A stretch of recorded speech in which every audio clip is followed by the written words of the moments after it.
Halo semuanya, kami dari kelompok 1 kelas 10 BR1 akan menjelaskan hasil diskusi kami.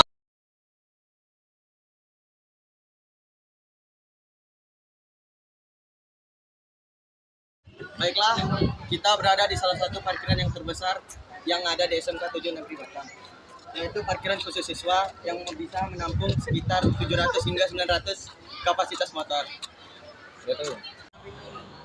Ini adalah parkiran ini utama yang bisa menampung sekitar 15 hingga 20 mobil.